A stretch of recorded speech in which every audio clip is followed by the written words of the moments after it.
ಅದು ನಗರ ಆಪ್ ಎಲ್ಲ ಡೌನ್ಲೋಡ್ ಮಾಡ್ಕೊಂಡು ಕಸ್ಟಮರ್ ಹೇಳಿ ಅಂತ ಒಂದು ಫೇಸ್ಬುಕ್ ಅಲ್ಲಿ ಅಪ್ಲೋಡ್ ಮಾಡಿದ್ದೀರಣ್ಣ. ವಿಡಿಯೋ ಹಾಕಿದ್ದೆ, ಹೌದು. ವಿಡಿಯೋ ಹಾಕಿದ್ರಿ. ಅದಕ್ಕೆ ಒಂದು ಏನು ಅಂದ್ರೆ, ಈಗ ಈ ಕರ್ನಾಟಕದಲ್ಲಿ ಈ ಬೆಂಗಳೂರಲ್ಲಿ ಬೆಂಗಳೂರಲ್ಲಿ ನೀವೆಲ್ಲ ಒಂದು ಒಂದು ಟೀಮ್ ಇದ್ ಮಾಡ್ಕೊಂಡೋಣ, ಎಲ್ಲಾ ಕಡೆ LED ತರ ಹಾಕ್ಸಿ ಒಂದು ಅಡ್ವರ್ಟೈಸ್ಮೆಂಟ್ ತರ ಮಾಡ್ಸಿ ಅಣ್ಣ. ಅವಾಗೆಲ್ಲ ಜನಗಳಿಗೂ ಗೊತ್ತಾಗುತ್ತೆ.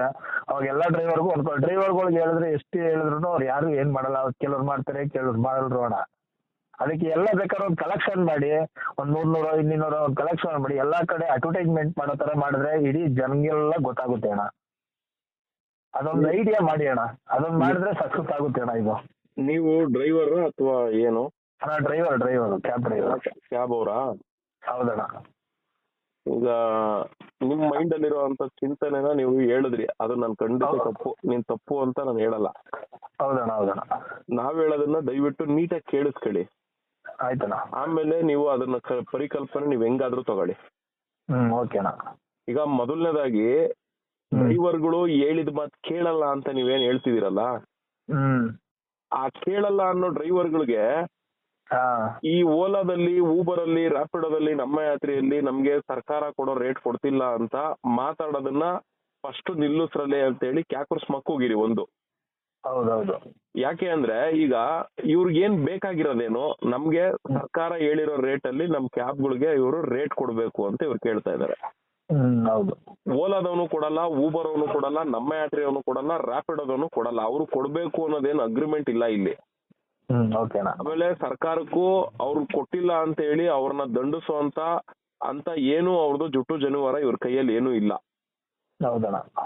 ನಾವುಗಳು ಆ ಸಂಸ್ಥೆಯವ್ರ ಹತ್ರ ಹೋಗಿ ನಮ್ಮ ಹತ್ರ ಗಾಡಿ ಇದೆ, ನಮ್ಗೆ ಸಂಪಾದನೆ ಬೇಕು, ಗಾಡಿ ಸಂಪಾದನೆ ಬೇಕು, ಅದ್ ಎಲ್ಲಿ ಸಿಗುತ್ತೆ ಅಂತ ನೋಡ್ತಾ ಇದೀವಿ. ಅದ್ ಎಲ್ಲಿ ಸಿಗ್ತದೆ? ಈ ಓಲಾ, ಊಬರ್, ರ್ಯಾಪಿಡೋ, ನಮ್ಮ ಹತ್ರ ಸಿಗ್ತದೆ ಅಂತ ಒಂದಷ್ಟು ಜನ ಎಲ್ಲ ಹೋಗಿ ಅಲ್ಲಿ ಅಟ್ಯಾಚ್ ಮಾಡ್ಕೊಂತಾರೆ. ಇನ್ನೊಂದಷ್ಟು ಜನ ನಾವು ಕಾಲ್ ಸೆಂಟರ್ ಗಳಲ್ಲಿ ನಮ್ದು ಮಾಡ್ಲು ಗಾಡಿ ಇದೆ ಅಂತ ಹೇಳಿ ಅಲ್ಲೆಲ್ಲ ಹೋಗಿ ಅಟ್ಯಾಚ್ಮೆಂಟ್ ಮಾಡ್ಕೊಂತಾರೆ. ಇನ್ನೊಂದಷ್ಟು ಜನ ನಮ್ಗೆ ಟೂರಿಸ್ಟ್ ಲೈನ್ಗಳು ಇಂಪಾರ್ಟೆಂಟ್ ಅಂತ ಹೇಳಿ ಟೂರಿಸ್ಟ್ ಲೈನ್ಗಳು ಹೋಗ್ತಾರೆ. ಇಲ್ಲಿ ನಾವು ಆರಿಸ್ಕೊಳ್ಳೋ ಅಂತ ಜಾಗ, ನಾವು ಮಾಡೋ ಅಂತ ಬಿಸ್ನೆಸ್, ಇದೆರಡು ತುಂಬಾ ಇಂಪಾರ್ಟೆಂಟ್. ಇಲ್ಲಿ ಓಲಾ, ಊಬರ್, ರ್ಯಾಪಿಡೋದವ್ರು ಒಂಥರ ಮೋಸ ಮಾಡಿದ್ರೆ, ಟ್ರಾವೆಲ್ಸ್ನವ್ರು ಒಂಥರ ಮೋಸ ಮಾಡ್ತಿರ್ತಾರೆ. ಕಾಲ್ ಸೆಂಟರ್ಗಳಲ್ಲಿ ಕಂಪ್ನಿನೇ ಒಂದು ರೇಟ್ ಕೊಡುತ್ತೆ, ಟ್ರಾವೆಲ್ಸ್ ಅವರು ಅಲ್ಲಿ ವೆಂಡರ್ ತಗೊಂಡಿರುವಂತವ್ರು, ಸಬ್ ವೆಂಡರ್ಗಳು ತಗೊಂಡಿರೋರು, ಓನರ್ ಕಮ್ ಡ್ರೈವರ್ಗಳಿಗೆ ಒಂಥರ ರೇಟ್ ಕೊಡ್ತಾರೆ. ಇನ್ನು ಟೂರಿಸ್ಟ್ ಲೈನ್ ಅಂತೂ ಅದು ಬಿಡಿ, ಟೋಟಲ್ ಗಬ್ಬೆದ್ದೋಗ್ಬಿಟ್ಟೈತೆ. ಅದು ಏನೋ ಹಣೆ ಬರ ಚೆನ್ನಾಗಿತ್ತು ಅಂದ್ರೆ, ಕಸ್ಟಮರ್ಗಳ ಜೊತೆ ಕೋಆರ್ಡಿನೇಟ್ ಚೆನ್ನಾಗಿತ್ತು ಅಂದ್ರೆ, ಅವ್ನ್ ಗಾಡಿ ತಕ್ಕನಾಗಿರುವಂತ ರೇಟ್ ಅನ್ನು ತಗೊಂಡೋಗಿ ಡ್ಯೂಟಿ ಮಾಡ್ಕೊಂತಾನೆ. ಈ ತರ ವ್ಯವಸ್ಥೆ ಇದ್ಮೇಲೆ ನಮ್ಗೆ ಸರ್ಕಾರ ಹೇಳಿರೋ ರೇಟ್ ಕೊಡ್ಬೇಕು ಅಂತ ನಾವು ಕೇಳೋ ಬದಲು ನಾವು ಸರ್ಕಾರದ ರೇಟ್ ನ ಹೆಂಗ್ ತಗೊಳ್ಬೇಕು ಅನ್ನೋದನ್ನ ನಾವು ಕ್ಯಾಬ್ ಡ್ರೈವರ್ಸ್ಗಳು, ಆಟೋ ಡ್ರೈವರ್ಸ್ಗಳು ಆಲೋಚನೆ ಮಾಡ್ಬೇಕು. ನಾನ್ ಮಾತಾಡೋದನ್ನ ಸಂಪೂರ್ಣವಾಗಿ ಕೇಳಿಸ್ಕೊಳ್ಳಿ, ನಿಮ್ಗೆಲ್ಲ ಅರ್ಥ ಆಗ್ಬಿಡುತ್ತೆ, ನೀವೇನು ಎಕ್ಸ್ಪ್ಲನೇಷನ್ ಮಾಡಬೇಡಿ. ನಾವು ಯಾವತ್ತೇ ಆಗ್ಲಿ ಬೇಡಬಾರ್ದ್ರಿ. ಯಾಕೆ ಅಂದ್ರೆ ನಾವು ದುಡ್ದು ಸರ್ಕಾರಕ್ಕೆ ತೆರಿಗೆ ಕಟ್ಟೋರು. ಆಮೇಲೆ ನಮ್ಮ ಅವಶ್ಯಕತೆ ಎಲ್ಲಾರ್ಗೂ ಬೇಕಾಗಿದೆ. ಅಂದ್ರೆ ಓನರ್ ಕಮ್ ಡ್ರೈವರ್ಗಳು ಇಲ್ಲಿ ಏನ್ ಎಲ್ಲೋ ಬೋರ್ಡ್ಗಳು ಇಟ್ಕೊಂಡು ಇಲ್ಲಿ ನಾವು ದುಡಿತೀವಿ ಅಂತ ನಿಂತಿದ್ದಾರೆ. ನಮ್ಮ ಅವಶ್ಯಕತೆ ಅವ್ರ ಎಲ್ರಿಗೂ ಬೇಕಿದೆ. ನಾವು ಬೇಡೋ ಅಂತವ್ರಲ್ಲ, ಅವರು ನಮ್ ಕಡೆಯಿಂದ ದುಡಿಮೆ ಮಾಡ್ಕೊಂಡು ನಮ್ಮ ಹತ್ರ ಕಮಿಷನ್ ನ ಬೇಡೋ ಅಂತ ವ್ಯಕ್ತಿಗಳು ಅವ್ರಾಗ್ ಮಾಡ್ಕೊಂಡಿರ್ಬೇಕು. ನಾವು ಇಲ್ಲಿ ಉಲ್ಟಾ ಆಗ್ಬಿಟ್ಟಿದೀವಿ. ನಾವು ಅವ್ರ ಹತ್ರ ಬೇಡ್ಕೊಂಡು ಅವನ ಆಫೀಸ್ ಹತ್ರ ನಿಂತ್ಕೊಂಡು ಅವನ ಹತ್ರ ಗೋಗರಿತಾ ಇದೀವಿ. ಈಗ ಆ ಗೋಗರಿಯುವಂತ ವ್ಯವಸ್ಥೆನ ಬದಲಾವಣೆ ಮಾಡೋದಕ್ಕೆ ಅಂತಾನೆ ಈ ಒಂದು ನಗರ ಮೀಟರ್ ಅನ್ನೋ ಒಂದು ಆಪ್ ಮುಖಾಂತರ, ಅದರಲ್ಲೂ ನಮ್ಗೆ ಸರ್ಕಾರ ರೇಟ್ ಬೇಕು ಅಂತ ನಾವೇನ್ ಕೇಳ್ತಾ ಇದೀವಿ ಅದನ್ನ ಮೀಟರ್ ಮುಖಾಂತರನೇ ತಗೊಳಕ್ ಸಾಧ್ಯ. ಇದು ನಾವೇನಾದ್ರೂ ಗಾಡಿಗಳಿಗೆ ಮೀಟರ್ನ ಅಳವಡಿಸ್ಕೊಂಡ್ವಿ ಅಂತ ಅನ್ಕೊಳ್ಳಿ, ನಗರ ಮೀಟರ್ ಇಂದ ಡ್ಯೂಟಿ ಮಾಡ್ತೀವೋ ಅಥವಾ ಇದನ್ನ ಪ್ರಸಿದ್ಧಿ ಆಗುವಂತ ರೀತಿಲಿ ನಾವೆಲ್ಲ ಎಫೆಕ್ಟ್ ಹಾಕಿ ಡ್ಯೂಟಿಗಳು ಮಾಡ್ತೀವೋ, ಉದಾಹರಣೆಗೆ ನಿಮ್ ಗಾಡಿ ಬಂದು ನಗರ ಮೀಟರ್ ಅಲ್ಲಿ ಒಂದು 6 ತಿಂಗಳು ಡ್ಯೂಟಿ ಮಾಡ್ತು, 6 ತಿಂಗಳಲ್ಲಿ ಜಗತ್ ಜಾಹೀರ ಅಂದ್ರೆ ಬೆಂಗಳೂರು ಸುತ್ತ ಜಾಹೀರಾತ್ ಆಗೋಯ್ತು, ನಗರ ಮೀಟರ್ ಅಂದ್ರೆ ಮೀಟರ್ ಓಡೋ ಅಂತ ಆಪ್ಗಳು. ಅದ್ರಲ್ಲಿ ನೋಡಿ ಈ ತರ ಮೇಲ್ಗಡೆ ಕ್ಯಾಪ್ ಹಾಕೊಂಡಿರ್ತಾರೆ, ಗಾಡಿ ಒಳಗಡೆ ಹಿಂಗ್ ಮೀಟರ್ ಇರುತ್ತೆ, ಇವು ಮೀಟರ್ ರನ್ ಆಗೋ ಗಾಡಿಗಳು ಅಂತ ಪ್ರಸಾರ ಆಯ್ತು ಅಂತ ಅನ್ಕೊಳ್ಳಿ. ಜನರ ಬಾಯಿಗಳಿಗೆ ರೀಚ್ ಆಗಿ ಪ್ರಸಾರ ಆಯ್ತು ಅಂತ ಅನ್ಕೊಳ್ಳಿ. ಅಣ್ಣ ನಗರ ಮೀಟರ್ ಅವರು ನಿನ್ನ ಬ್ಲಾಕ್ ಮಾಡ್ಬಿಟ್ರು, ನೀನು ಮೆಜೆಸ್ಟಿಕ್ ಅಲ್ಲಾರ ನಿಂತ್ಕೋ, ಫೋರಮ್ ಅಲ್ಲಿ ಮುಂದೆ ಆದ್ರೂ ನಿಂತ್ಕೋ, ಒರೆಯನ್ ಮಾಲ್ ಮುಂದೆ ಆದ್ರೂ ನಿಂತ್ಕೋ, ಆಸ್ಪತ್ರೆ ಹತ್ರ ಆದ್ರೂ ನಿಂತ್ಕೋ, ದೇವಸ್ಥಾನ ಮುಂದೆ ಆದ್ರೂ ನಿಂತ್ಕೋ, ಕಾಲೇಜ್ ಮುಂದೆ ಆದ್ರೂ ನಿಂತ್ಕೋ, ಸ್ಕೂಲ್ ಮುಂದೆ ಆದ್ರೂ ನಿಂತ್ಕೋ. ನಿನ್ ಗಾಡಿ ನೋಡ್ತಿದ್ದಂಗೆ ಇದು ಮೀಟರ್ ಹೋಗೋ ಗಾಡಿ ಬರಪ್ಪ ಅದ್ರಲ್ಲಿ ಹೋಗೋಣ ಅಂದ್ಬಿಟ್ಟು ನೀನ್ ಎಲ್ಲೂ ಅಟ್ಯಾಚ್ ಆಗಿಲ್ಲ ಅಂದ್ರೂ ನಿನ್ ಸಂಪಾದನೆಗೆ ಅವರೇ ಬಂದು ಅಣ್ಣ ನಾನು ಇಲ್ಲಿಂದ ಇಲ್ಲೆಲ್ಲ ಹೋಗ್ಬೇಕು, ಹಾಕೋಣ ಗಾಡಿಲಿ ಹತ್ಕೊಂತೀನಿ ಮೀಟರ್ ಹಾಕೋಣ ಅಂತ ಹತ್ತು ತರ ಇಲ್ವೋ? ಅದು ತರೋಣ ಖಂಡಿತ. ಅಲ್ಲಿಗೆ ಅರ್ಥ ಮಾಡ್ಕೊಳ್ಳಿ, ನಮ್ಮ ಕೆಪಾಸಿಟಿ ಏನಿದೆ ಅಂತ ನಮ್ಗೆ ಗೊತ್ತಿದ್ರು ಕೂಡ ನಾವ್ ಅದನ್ನ ಬಳಸ್ಕೊಳ್ದೇನೆ ನಾವ್ ಇನ್ನೊಬ್ರು ಅಡಿಯಾಳಾಗಿ ಬದುಕ್ತಿದೀವಲ್ಲ. ಫಸ್ಟ್ ಇಲ್ಲಿ ನಾವ್ ಏನ್ ಮಾಡ್ಬೇಕು ಅನ್ನೋದು ಈ ಕ್ಯಾಬ್ ಡ್ರೈವರ್ಸ್ಗಳು, ಆಟೋ ಡ್ರೈವರ್ಸ್ ಕಥೆಯಲ್ಲಿ ಇರ್ಲಿ, ಕ್ಯಾಬ್ ಡ್ರೈವರ್ಸ್ಗಳು ಅರ್ಥ ಮಾಡ್ಕೋಬೇಕು. ಇದನ್ನ ಅರ್ಥ ಮಾಡ್ಕೊಂಡು ಹೌದು ನಾವ್ ಇದ್ರಲ್ಲಿ ಆಯ್ತು ಓಲಾ ಊಬರ್ ರ್ಯಾಪಿಡೋ ಅದು ಇರ್ಲಿ, ಅದ್ರ ಜೊತೆಗೆ ಈ ನಗರ ಮೀಟರ್ ಆಪ್ ಅನ್ನ ನಾವ್ ಈ ರೀತಿಲಿ ಬೆಳೆಸ್ಕೊಂಡ್ರೆ ಇನ್ ಫ್ಯೂಚರ್ ಅಲ್ಲಿ ನಮ್ಗೆ ಇದರಿಂದ ಅನ್ನ ಸಿಗುತ್ತೆ, ನಾವು ಸ್ವತಂತ್ರವಾಗಿ ದುಡಿಬಹುದು ಅನ್ನೋ ರೀತಿಲಿ ಆಲೋಚನೆ ಇವ್ರುಗಳು ಬಂತು ಅಂದ್ರೆ ಅಣ್ಣ ಆಮೇಲೆ LED ಬೋರ್ಡ್ ಹಾಕೋದು ಇನ್ನೊಂದು. ಯಾಕೆಂದ್ರೆ ಫಸ್ಟ್ ನಮ್ಗೆ ಯಾರು ಅಲ್ಲಿ ಅನ್ನ ಕೊಡ್ತಾವನಲ್ಲ, ಅನ್ನ ಕೊಡ್ತಿರೋನ್ನ ನಾವು ಶೋ ಮಾಡ್ಬೇಕು ಅನ್ನೋದ್ ರೀತಿಲಿ ಮನಸ್ಥಿತಿ ಐತಲ್ಲ, ಅದು ಒಳ್ಳೆ ಮನಸ್ಥಿತಿನೇ. ಆದ್ರೆ ಅನ್ನ ಸಿಗೋ ಜಾಗಕ್ಕೆ ನಾವೆಲ್ಲ ಹೋಗಿ ಸೇರೋದಿದೆಯಲ್ಲ ಅದು ಇಂಪಾರ್ಟೆಂಟ್. ನಾನ್ ಹೇಳೋದ್ ಅರ್ಥ ಆಯ್ತಾ? ಈಗ ಅನ್ನ ಸಿಗುವಂತ ಜಾಗಕ್ಕೆ ನಾವೆಲ್ಲ ಹೋಗ್ಬೇಕು.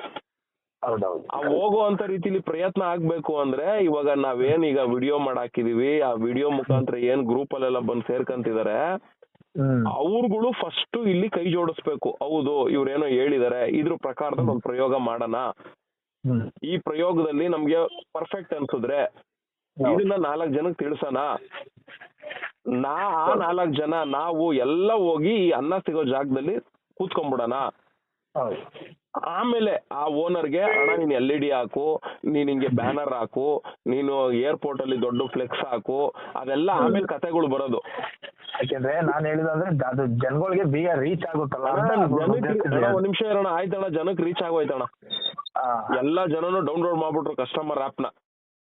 ಅಣ್ಣ ಇವಾಗ ಬುಕ್ ಮಾಡ್ತಾವ್ರೆ, ಗಾಡಿ ಸಿಕ್ತಿಲ್ಲ, ಏನಣ್ಣ ಮಾಡ್ತಾರೆ ರೀಚ್ ಆಗ್ಬಿಟ್ಟು?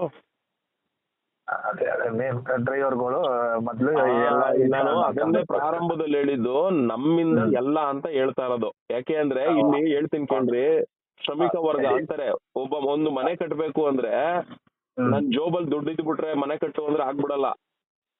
ಮನೆ ಕಟ್ಟೋದಕ್ಕೆ ಆಳ್ಗಳು ಬೇಕು. ನಾನ್ ಕೋಟ್ಯಾಧಿಪತಿ ಆಗಿದ್ರು ಕೂಡ ಅಲ್ಲಿ ಆತ ಏನು ಕಡು ಬಡವ ಮನೆ ಕಟ್ತಾನಲ್ಲ ಅವನ ಅವಶ್ಯಕತೆ ನನ್ಗಿದೆ.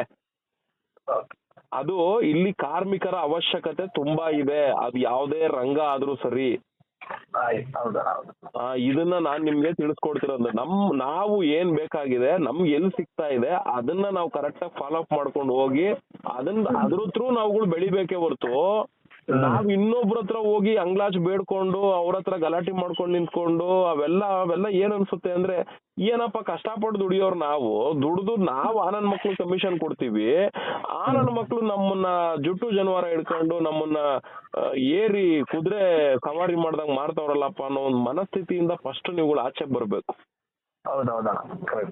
ಸೊ ಈ ಡ್ರೈವರ್ಗಳಿಗೆ ನಾನು ಮಾಡ್ತಾ ಇರೋದೇ ಇದು. ಬ್ರದರ್ ನನಗೆ ಹೇಳ್ತೀನಿ ಕೇಳಿ, ನನ್ಗೆ ಈ transport sector line, driver mentality ಮತ್ತೆ ಈ ಕೊಳಕು ಸಮಾಜದ ವ್ಯವಸ್ಥೆ ಎಲ್ಲ ನೋಡಿ ನೋಡಿ ನೋಡಿ ಇದ್ರಲ್ಲಿ ಏನ್ ಬದಲಾವಣೆ ಆಗ್ಬೋದು ಅನ್ನೋದು ನಮಗ್ ಗೊತ್ತಿದೆ. ರಿಯಲ್ ಎಸ್ಟೇಟ್ಗೆ ಹೋದ್ರೆ ಯಾವ ತರ ಮೋಸ, ಫೈನಾನ್ಸ್ ದಂಧೆಯಲ್ಲಿ ಎಂತರ ಮೋಸ, ಈ ಟ್ರಾನ್ಸ್ಪೋರ್ಟ್ ಲೈನ್ ಅಲ್ಲಿ ಎಂತರ ಮೋಸ, ಪ್ರತಿ ಒಂದಲ್ಲಿ ಜೀವನ ಎಲ್ಲಾ ಪಾಠ ಕಲಿಸ್ಬಿಟ್ಟೈತ್ರಿ.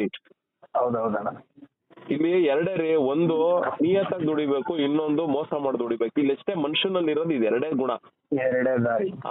ನಿಯತ್ತಾಗಿ ಏನ್ ದುಡಿತಾ ಇರ್ತೀವಿ ಅದು ಭಗವಂತನ್ಗೆ ನಾಟುತ್ತದು. ಇವ್ನ್ ನಿಯತ್ತಾಗಿ ದುಡಿತವನೆ, ಒಂದ್ ವೇಳೆ ಇವ್ನಿಗಿಲ್ಲ ಯಾರೋ ಸೇರ್ಕೊಂಡು ಇವ್ನು ಮೋಸ ಮಾಡಿದ್ರು, ಇಲ್ಲ ಇನ್ನೆಲ್ಲೋ ಇವ್ನು ಕೆಳಗ್ ಬಿದ್ದ ಅಂದಾಗ ಭಗವಂತ ಇವ್ನ್ ನಿಯತ್ತು ದಾರಿಲಿ ಇದ್ನಲ್ಲ ಅಂತ ಹೇಳಿ ಭಗವಂತ ಕೈ ಹಿಡಿತಾನೆ. ನೀನು ಮೋಸದ ದಾರಿಲಿ ಸಂಪಾದನೆ ಮಾಡ್ತಾನೇ ಇರು. ಆ ಒಂದು ಮೋಸದ ದಾರಿ ಹೊರಗಡೆ ಅನಾವರಣ ಆಗೋಯ್ತು ಅಂದ್ರೆ ಭಗವಂತ ಆಲ್ರೆಡಿ ನಿನ್ನ ಕೈ ಬಿಟ್ಬಿಟ್ಟಿರ್ತಾನೆ. ಈ ಮೋಸದ ಅನಾವರಣದಲ್ಲಿ ನೀನೇನು ಜನಗಳಿಗೆ ತೋರಿಸ್ಕೊಂಡು ಬದುಕ್ತಿರ್ತೀಯಲ್ಲ, ಜನನು ಕೂಡ ಕೈ ಬಿಟ್ಬಿಟ್ರು ಅಂದ್ರೆ ನೀನು ಭಿಕ್ಷುಕನೇ. 100% ನಿಜ ಬಿಡಿ. ಈ ಸತ್ಯ ಅರ್ಥ ಮಾಡ್ಕೊಂಡ್ಬಿಟ್ರೆ ಹೌದು. ಏನ್ ಗೊತ್ತಾ ಬ್ರದರ್, ಏನೇ 10 ರೂಪಾಯಿ ಬರ್ಲಿ 10 ರೂಪಾಯಲ್ಲಿ ಹಂಚ್ಕೊಂಡ್ ತಿನ್ಬೇಕು. ನನಗೆ 2 ರೂಪಾಯಿ ಸಿಗ್ತದಾ, ನಿನ್ಗೆ 50 ಪೈಸಾ ಸಿಗ್ತದಾ, ಹಂಚು ಪರವಾಗಿಲ್ಲ. ಹೌದೌದು. ನಿನ್ನ ಹತ್ರ 2 ರೂಪಾಯಿ ಬದಲು 3 ರೂಪಾಯಿ ಕಿತ್ಕೊಂಡ್ ತಿನ್ಬಿಟ್ಟು ನಾನ್ ನಿನ್ಗೆ ಒಳ್ಳೇದ್ ಮಾಡಿದೀನಿ ಬಿಡಯ್ಯ, ಏನು ಯೋಚನೆ ಮಾಡ್ಬೇಡ ಅಂತ ಹೇಳಿ ಕಳಿಸ್ಬಿಟ್ರೆ, ನಿನ್ನ ಹತ್ರ ನಾನು 3 ರೂಪಾಯಿ ಕಿತ್ಕೊಂಡ್ ತಿಂದಿರೋದು ಇವತ್ತಲ್ಲ ನಾಳೆ ನಿನ್ಗೆ ಗೊತ್ತಾಗೇ ಆಗುತ್ತೆ. ಆಗುತ್ತೆ ಆಗುತ್ತೆ. ಅಷ್ಟೇ, ಇನ್ನೇನಿಲ್ಲ, ಭಗವಂತ ಇದನ್ನೇ ನೋಡೋದು. ಸರಿ ಅಣ್ಣ, ಥ್ಯಾಂಕ್ಸ್ ಅಣ್ಣ ಇಷ್ಟು ಹೇಳ್ಕೊಟ್ಟಿದ್ಕೆ. ನಾನು ಅದಕ್ಕೆ ಅದೊಂದು ತಲೆಯಲ್ಲಿತ್ತು ಹೇಳೋಣ ನಿಮ್ಗೆಲ್ಲ ಬ್ರದರ್ ಹೇಳ್ತೀನಿ ಕೇಳಿ. ಇವಾಗ ನೀವು ಈಗ ಕ್ಯಾಬ್ ಇಟ್ಕೊಂಡಿದ್ದೀರಿ, ಈಗ ನಗರ ಮೀಟರ್ ಅಲ್ಲಿ ಒಂದಷ್ಟು ಡ್ಯೂಟಿಗಳು ಮಾಡಿದ್ರಿ, ನಿಮ್ಗೆ ಅನ್ಸ್ತು ಓ ಹೌದಲ್ಲ ಇದು ಚೆನ್ನಾಗೈತೆ ಅಂತ. ಅದ್ ಅನ್ಸಿದ ಮೇಲೆ ನೀವು ಓನರ್ಗೆ ಹೇಳಲ್ಲ, ನೀವೇನೆ ಓ ನಾನ್ ಹಿಂಗ್ ಮಾಡ್ಕೊಂಡ್ರೆ ನಾನು ಹಿಂಗ್ ಡ್ಯೂಟಿ ತಗಂತೀನಲ್ವಾ, ಓ ನಾನ್ ಹಿಂಗ್ ಮಾಡ್ಕೊಂಡ್ರೆ ನಾನು ಹಿಂಗ್ ಬಿಸ್ನೆಸ್ ಕವರ್ ಮಾಡ್ಕೊಂತೀನಲ್ವಾ ಅಂತೇಳಿ ಇಲ್ಲಿ ನಿಮ್ದೇ ಕ್ರಿಯೇಟಿವಿಟಿ ಬರ್ತದೆ. ಓನರ್ ಕ್ರಿಯೇಟಿವಿಟಿ ಅಲ್ಲಿ ಏನು ಬರಲ್ಲ. ಹೌದು ಹೌದು. ಈಗ ನನ್ಗೆ ಇಲ್ಲಿ 10 ರೂಪಾಯಿ ಸಿಗ್ತೈತೆ ಅಂದಾಗ ನನ್ಗೆ ಏನ್ ಮಾಡ್ಬೇಕು ಅನ್ನೋದನ್ನೇ ನಾನು ನೋಡೋದಲ್ವಾ. ಹೌದೌದು. ಆ ತರ ನಿಮ್ದು ಆಗುತ್ತೆ. ನೀವ್ ಅವಾಗ ನಗರ ಮೀಟರ್ ಅವ್ರಿಗೆ ಹಂಗ್ ಮಾಡಿ ಹಿಂಗ್ ಮಾಡಿ ಅಂತ ಹೇಳಲ್ಲ. ನಿಮ್ ಗಾಡಿಗೆ ನೀವು ಬಿಸ್ನೆಸ್ ಮಾಡ್ಕೊಳ್ಳೋದಕ್ಕೆ ನೀವೇನ್ ಮಾಡ್ಬೇಕು ಅದನ್ನ ನೀವೇ ವ್ಯಾಲಂಟ್ರಿ ಆಗಿ ಮಾಡ್ತೀರಾ. ಇವತ್ತು ಸೋಮಶೇಖರ್ ಇದ್ರ ಬಗ್ಗೆ ಸೋಷಿಯಲ್ ಮೀಡಿಯಾದಲ್ಲಿ ಯಾರೂ ಮಾತಾಡದೇ ಇರುವಂತ ವಿಷಯನೇ ಇವ್ನು ಯಾಕೆ ಹಿಂಗ್ ಮಾತಾಡ್ತಾವನೆ ಅಂದ್ರೆ ಇದ್ರಲ್ಲಿ ಈ ಸತ್ಯ ಇದೆ. ಹೌದೌದು. ಈ ಸತ್ಯ ಅನಾವರಣ ಆಗ್ಬೇಕಷ್ಟೇ. ಸರಿ ಸರಿ ಅಣ್ಣ, ಆಯ್ತು. ಓಕೆ ಅಣ್ಣ, ಆಯ್ತು. Okay, thank you. ಓಕೆ.